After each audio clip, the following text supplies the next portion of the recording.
Hello दोस्तों, स्वागत है आपका डॉक्टर राजेश वर्मा के यूट्यूब चैनल पर।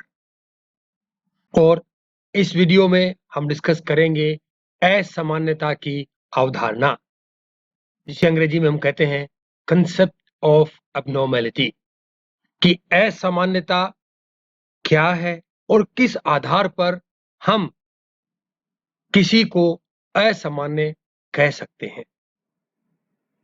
सबसे पहले हम बात करते हैं स्वास्थ्य की परिभाषा से। ये बड़ी अजीब सी बात है कि हम जब असामान्यता की बात करते हैं, उसकी शुरुआत हम स्वास्थ्य की परिभाषा से करते हैं। याद रखें, सामान्य व्यवहार या सामान्यता व्यक्ति के शारीरिक एवं मानसिक स्वास्थ्य से सीधे सीधे जुड़ी हुई है। व्यक्ति अगर मनो शारीरिक रूप से स्वस्थ है तो पूरी संभावना है कि वो समाज में, परिवार में, अपने समुदाय में या कहीं पर भी जाएगा तो वो एक प्रकार से सामान्य व्यवहार ही करेगा। इसीलिए जब हम सामान्यता और असामान्यता दोनों को पढ़ते हैं, जानते हैं, तो हम उसकी शुरुआत स्वास्थ्य की परिभाषा से करते हैं। अगर हेल्थ को हम पतंजलि के अनुसार जाने तो वो ये कहते हैं कि पर्यावरण के साथ पूर्व व्यवस्था के बिना आत्म से सामंजस्य बनाए रखने के लिए शारीरिक, बौद्धिक और संवेगात्मक संसाधनों के इष्टतम उपयोग को स्वस्थ कहा जाता है। आप देखिए, तीनों बातें इसमें कह दी गई हैं। आपकी शारीरिक बात हो गई है, बौद्धिक बात हो गई है, संवेगात्मक बात हो गई है। ये तीनों प्रकार के संसाधन अगर इसका व्यक्ति इष्टतम, ऑप्टिमल यूज करता है और वो पर्यावरण के साथ सामंजस्य बनाए हुए यूज करता है, तो ही हम कह सकते हैं कि व्यक्ति स्वस्थ है। अर्थात भारतीय संस्कृति में पर्यावरण को सबसे ऊपर रखा गया है, क्योंकि हमारे ऋषि मुनि वो ये सब जानते थे कि अगर पर्यावरण है तो हम हैं, और पर्यावरण में किसी प्रकार की कोई परेशानी है, कोई उसको नुकसान पहुंचाता है, तो सीधा सीधा इसका अर्थ ये है कि व्यक्ति को नुकसान पहुंचाया जा रहा है। इसीलिए आप देखेंगे कि हमारे ग्रंथों में, हमारे लोकगीतों में, हमारे त्योहारों में, हमारे जो फंक्शंस होते हैं, समारोह होते हैं, उन सभी में पर्यावरण को एक महत्वपूर्ण स्थान दिया गया है। और महर्षि पतंजलि की स्वास्थ्य की डेफिनेशन से भी ये सिद्ध होता है। Now let us define the health. According to the Patanjali, health is the optimal utilization of one's emotional, physical, and intellectual resources to maintain harmony with the self without preoccupation with the environment. This means the environment is the primary factor in Indian literature, in our cultural functions, or our festivals. You will realize that environment has been given a prime position, because we know that without environment the existence of human being is impossible. So we have protected the environment, we have maintained the harmony with environment, we respect the environment, and we worship the environment. So this is the prime definition of health. अब बात करते हैं असामान्य मनोविज्ञान के उद्देश्य से। भाई, ऑब्जेक्टिव क्या है एब्डोमिनल साइकोलॉजी के, किस लिए ये एक विद्या शाखा या डिसिप्लिन एग्जिस्टेंस में आया। असामान्य मनोविज्ञान क्या करता है, जो जीव है, यहां पर जीव शब्द का इस्तेमाल किया गया है, यानी कि ऑर्गेनिज्म के असामान्य एवं विचित्र व्यवहार और अनुभूतियों का नियंत्रित अवस्था में अध्ययन करता है। इसका एकमात्र लक्ष्य या उद्देश्य है असामान्यता के कारणों को जानकर उसका निराकरण करना, उन कारणों को हटा देना, समाप्त कर देना, ताकि जीव के अंदर जो असामान्यता है उसको समाप्त किया जा सके या उसको कम किया जा सके। इसका परिणाम यह होता है कि असामान्य मनोविज्ञान को मानव मन का जो अचेतन हिस्सा है उसके कई पहलुओं का अध्ययन करना पड़ता है। आधुनिक मनोशास्त्र ये मानता है कि अचेतन स्थिति में अचेतन मन में बहुत सारी ऐसी गहन इच्छाएं, द्वंद या परेशानियां छुपी हुई होती हैं जो व्यक्ति को सामान्यता से परे या असामान्यता के नजदीक ले जाती है। इसको एक बार अंग्रेजी में जान लेते हैं। So what is the objective of abnormal psychology? The abnormal psychology studies the organism's behavior in a controlled environment. Controlled environment means in a laboratory setting where the external variables or the confounding variables that may have a significant impact on the results are controlled, so that the results are pure. Its sole aim is to study the causes of abnormalities and to find the solutions of that abnormalities. For this, the abnormal psychology has to study the unconscious mind, because unconscious mind is the storehouse of excessive desires, conflicts, and other unfulfilled expectations.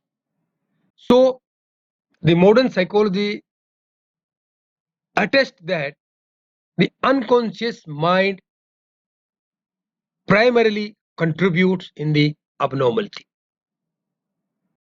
Now, let us focus on the disciplines that study the abnormality.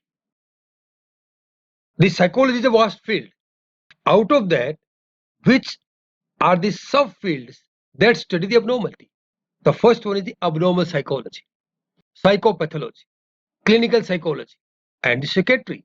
Though psychiatry is not a part of psychology, but it studies the abnormalities. अर्थात वो कौन कौन सी विद्या शाखाएं हैं, या यूं कह लीजिए वो कौन कौन सी उप शाखाएं हैं मनोशास्त्र की जो असामान्यता का अध्ययन करती है। सबसे पहली है असामान्य मनोशास्त्र या मनोविज्ञान, मनोव्याधि मनोविज्ञान, नैदानिक मनोविज्ञान और मनोचिकित्सा। हालांकि मनोचिकित्सा मनोशास्त्र की उपशाखा नहीं है, लेकिन ये भी असामान्य व्यवहार का अध्ययन करती है। अब हम असामान्यता को अलग अलग दृष्टिकोण से समझने की कोशिश करेंगे। सबसे पहली बात आती है प्राचीनतम दृष्टिकोण, यानी कि प्राचीन काल में असामान्यता को किस प्रकार से देखा जाता था। इसको हम आत्मनिष्ठ दृष्टिकोण भी कह सकते हैं। यह दृष्टिकोण ये मानता है कि जो व्यक्ति पावरफुल है, ताकतवर है, शक्ति संपन्न है या निर्णय लेने की स्थिति में है, अगर आपका व्यवहार, हमारा व्यवहार उस व्यक्ति के व्यवहार से सामंजस्य रखता है, उसके विचारों से, उसके आचार से सामंजस्य रखता है, तो सामान्य व्यक्ति है। अगर नहीं है तो वो असामान्य है। इसका उदाहरण आपने देखा होगा कि प्राचीन काल में दुनिया की सभी संस्कृतियों में जिस व्यक्ति ने भी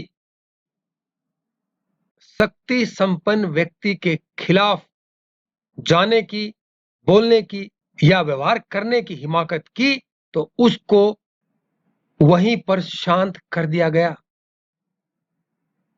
बहुत ही कठोर, बहुत ही अवैज्ञानिक दृष्टिकोण रहा ये असामान्यता का। इसको थोड़ा अंग्रेजी में जान लें। Ancient times, that the subjective perspective. According to this perspective, if the ideas, the behavior, or the perspective of the individual matches with the decision maker. Who is the decision maker? The powerful one, the king, or the individual who's ruling that particular society. If your ideas do not match with the decision maker, certainly you will be labeled as abnormal. If it is matches, no issue, you are normal.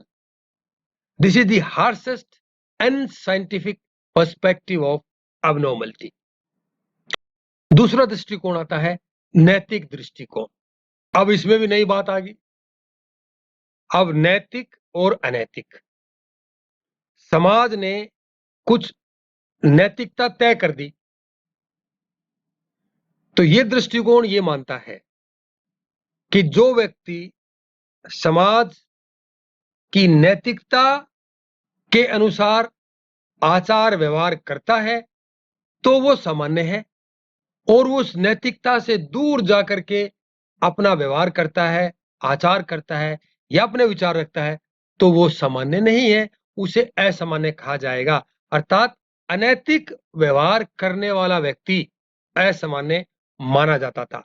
अनैतिकता की परिभाषा भी वो समुदाय तय करता था जिस समुदाय का व्यक्ति हिस्सा होता था. इसको थोड़ा अंग्रेजी में जाने. The ethical perspective. According to this perspective, the individual behaves while considering what is right and what is wrong, then individual is normal. And if the behavior is beyond the ethical considerations, that is considered as abnormal. Well, the right and wrong were established by the community or the society of which the particular individual is member. अगली बात आती है धार्मिक दृष्टिकोण की. इस दृष्टिकोण की भी अपनी एक अलग ही मान्यता है. धार्मिक दृष्टिकोण ये मानता है कि कोई व्यक्ति अगर किसी धर्मशास्त्र के अनुसार अगर व्यवहार करता है, ऐसा धर्मशास्त्र जो सभी को स्वीकार्य हो, तो वो सामान्य है, नहीं तो असामान्य है. अर्थात धर्मशास्त्रों में जो लिखा गया है उसका हूबहू व्यवहार करने वाला व्यक्ति सामान्य माना जाता था और उसके प्रतिकूल व्यवहार करने वाला व्यक्ति असामान्य माना जाता था. Religious perspective. This perspective suggests that the individual who behave in accordance with the religious books that is well accepted by everyone, then that behavior is normal, otherwise the behavior is considered as abnormal. सामाजिक दृष्टिकोण. यह दृष्टिकोण ये मानता है कि कोई भी व्यक्ति का रहन सहन, उसका व्यवहार समाज के अनुसार है, उस समाज के जिस समाज का वो व्यक्ति हिस्सा है तो व्यक्ति सामान्य है, अगर उसके प्रतिकूल है तो उसको असामान्य करार दे दिया जाता है. Social perspective. This perspective assumes that if the individual behaves or his or her conduct is in accordance with the ethos, norms or the rules and regulations of the society, then that individual is considered as normal. Otherwise, if the behavior is contrary to the norms of the society, then the behavior is labeled as abnormal. अगला दृष्टिकोण है दैहिक दृष्टिकोण. यह दृष्टिकोण यह मानता है कि अगर कोई व्यक्ति शारीरिक रूप से अत्यधिक लंबा है या अत्यधिक छोटा है या उसका शरीर का कोई भी अंग सामान्य व्यक्तियों से छोटे या बड़े हैं या उसके शरीर में किसी प्रकार की कोई डिसेबिलिटी है तो वो असामान्य है, अगर डिसेबिलिटी नहीं है तो वो सामान्य है. Physiological perspective. This perspective assumes that if the individual is beyond the normal limits of physiology of human being are considered as abnormal. Otherwise, if the height, the weight, the body parts, or any other organ is in consonance with the normal people, they are considered as the normal. वैधानिक दृष्टिकोण, इस दृष्टिकोण की यह मान्यता है कि जो व्यक्ति ऐसा व्यवहार करता है जो उसके समुदाय के लिए, उसके परिवार के लिए, उसके समाज के लिए खतरनाक है, घातक है, या वो व्यवहार उनको हानि पहुंचा सकता है, तो वो व्यक्ति असामान्य माना जाता है।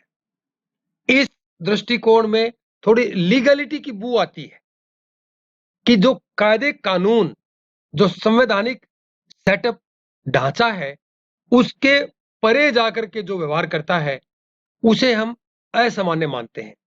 अर्थात हम नहीं, ये दृष्टिकोण उसको मानता है। और अगर उन कायदे कानूनों के अनुसार व्यवहार करता है और वो व्यवहार उसका घातक नहीं है, परेशानी में डालने वाला नहीं है, तो वो सामान्य है। Statutory perspective, this perspective assumes that if the behavior of an individual is dangerous for himself, family, community, or the society, for which he is not considered as accountable, then that individual is considered as abnormal. It's a very important point here. Accountability is the prime indicator where if the accountability and responsibility of the dangerous behavior is fixed on individual, then that individual is normal. Whereas if it is difficult to fix the accountability and responsibility on the dangerous behavior of that individual, then that individual is known as the abnormal. कहने का मतलब यहां पर यह है कि अगर किसी व्यक्ति ने कोई व्यवहार किया जो कि उसके लिए, समाज के लिए, किसी दूसरे व्यक्तियों के लिए वो खतरनाक व्यवहार था, और उस व्यवहार के लिए अगर उस व्यक्ति का उत्तरदायित्व बनता है, सेट किया जाए कि उसने किया है, उसकी जिम्मेदारी है, तो वो सामान्य कहलाएगा। अगर उसका उत्तरदायित्व नहीं बनता है, उसको अकाउंटेबल नहीं कर सकते हम, उसको रिस्पॉन्सिबल अगर नहीं मान सकते, तो व्यक्ति असामान्य है। इसको इस तरह समझिए, मान लीजिए कोई मेंटली रिटार्डेड व्यक्ति है, मानसिक रूप से विक्षिप्त व्यक्ति है, उसने कोई पत्थर उठा करके किसी व्यक्ति को मार दिया और उसको गहरी चोट लग गई, तो हम उस व्यक्ति को जिसने पत्थर मारा है उसको उस चोट का जिम्मेदार नहीं मान सकते, क्योंकि वो मानसिक रूप से विक्षिप्त है। यहां पर दूसरे व्यक्ति को जो चोट लगी है उसकी जिम्मेदारी इस व्यक्ति पर तय नहीं की जा सकती। अगर उसकी जिम्मेदारी तय की जाए तो व्यक्ति सामान्य कहलाएगा, अगर व्यक्ति पर जिम्मेदारी तय नहीं की जा सकती तो व्यक्ति असामान्य कहलाएगा। यह है आपका वैधानिक दृष्टिकोण और द स्टैट्यूटरी पर्सपेक्टिव। आधुनिक मनोशास्त्र ने एक और दृष्टिकोण दिया जिसे हम सांख्यिकी दृष्टिकोण के नाम से जानते हैं। अब ये सांख्यिकी दृष्टिकोण क्या है? देखिए, इसमें हम किसी भी व्यक्ति के शील गुण हैं उसको मापते हैं। मापने के बाद अगर उसका जो परिणाम आता है वो उसके समूह के व्यक्तियों का जो सेम शील गुण है उसके अनुरूप है या मध्यमान के आसपास है, तो हम कहेंगे व्यक्ति सामान्य है। अगर उसका वो शील गुण अपने समूह के व्यक्तियों के शील गुण से कम है या ज्यादा है या मध्यमान से बहुत ज्यादा दूर है, तो उसको यह दृष्टिकोण असामान्य मानता है। उदाहरण के लिए मान लीजिए अगर हम एक कॉलेज के विद्यार्थियों का आईक्यू टेस्ट करते हैं, तो यह माना जाता है कि आसपास सभी का आईक्यू एवरेज होगा। तो अगर उसका हम रिजल्ट निकालते हैं और सभी का आईक्यू का जो मीन है वो 115 आ जाता है, तो किसी का 110 है, 100 है, 120 है, 125 है, इस प्रकार से बच्चों का आईक्यू आया।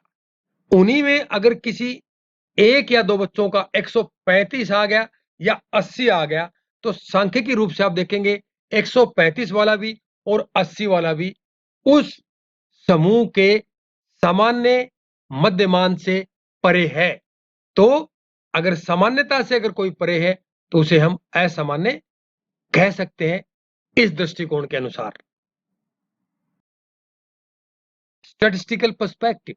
According to this perspective, a person who is less than or greater than the mean of any trait of other individuals in his group is considered as abnormal. This perspective assumes that the traits of individual can be quantified. For example, if we measure the intelligence of a group of students and suppose the mean of that group is 120, obviously the individual score of the students on the IQ test will be nearer to the mean. But if an individual scores more than 140 or if someone scores less than 70, so the individual who scores more than 140 or less than 70 are considered as abnormal because their trait is either higher than the mean of the group or the lower than the mean of the group. That's why this is considered as the abnormal. मनोव्याधि दृष्टिकोण। इस दृष्टिकोण के अनुसार क्या होता है कि अगर कोई व्यक्ति मानसिक विकारों से या मनोशास्त्रीय परेशानियों से ग्रसित है और व्यक्ति समाज में एकदम से प्रभावहीन है, उसका कोई प्रभाव या कोई उसकी भूमिका नहीं है, तो यह दृष्टिकोण उसे असामान्य मानता है। जब मानसिक विकारों से जब व्यक्ति ग्रसित होगा तो ये स्पष्ट है कि वो समाज में अपना प्रभाव नहीं छोड़ पाएगा और यह दृष्टिकोण मानता है कि जो व्यक्ति समाज में किसी प्रकार का प्रभाव नहीं छोड़ पाता है या कोई अपना योगदान नहीं दे पाता है या समर्थ नहीं हो पाता है किसी काम करने के लिए, तो व्यक्ति असामान्य कहलाता है। Psychopathological perspective. This perspective assumes that if an individual suffers from psychological disorders and is ineffective and unproductive in the society is considered as abnormal. Individual who suffers from some kind of disorders may not be productive and effective for the society of which he or she is member. That's why this perspective considers that individual as abnormal. So dear friends, these are my references.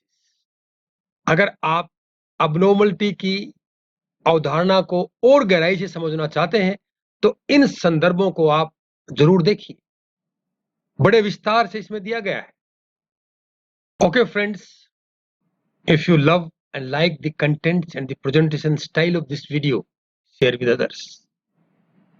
लेकिन अगर इसमें किसी प्रकार की आपको कोई कमी लगती है, आपको सुझाव देना चाहते हैं, आप कोई कमेंट करना चाहते हैं, आप मुझे कुछ बताना चाहते हैं, तो आप मुझे जो मेरे सोशल मीडिया हैंडल्स हैं इन पर या मेरे कमेंट बॉक्स में लिख करके अपनी बात मुझ तक पहुंचा सकते हैं।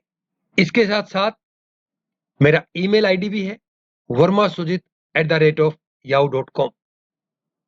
मुझे जरूर बताइए आपको कैसा लगा, अच्छा लगा तो भी और बुरा लगा तो भी। और दोस्तों, हमारी अगली परिचर्चा को देखना ना भूलें, वो होगी असामान्यता की विशेषताएं एवं मानदंड। Dear friends, do not forget to watch our next discussion on the topic the criteria and characteristics of abnormality. धन्यवाद दोस्तों वीडियो देखने के लिए।